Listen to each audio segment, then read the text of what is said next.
Are you a Windows 10 user and your battery icon is missing from your taskbar? Then you had chosen the right video for the solution.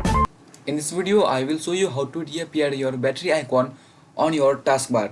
You can see my battery icon is also missing from my taskbar. So you can make it fix by your device manager. To opening your device manager, you can normally search in your search bar device manager.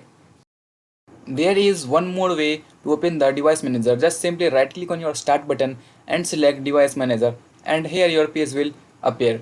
And now you have to choose the battery. There's the battery resistance, and you have to just simply click on it and it will expand. And now you have to select complaint control method battery, and you have to just right click on this, and there will show some options like update driver, delete driver, and etc. Just you have to select the update driver and just choose browse my computer files only, and let me select and choose this one. And after that you have to click on next. It will automatically install your driver and just close it. Here you can see your battery icon will reappear on your taskbar. So if you like the video, if this video helped you a little bit, then please like the video and subscribe to our channel for more tech videos. Thanks for watching.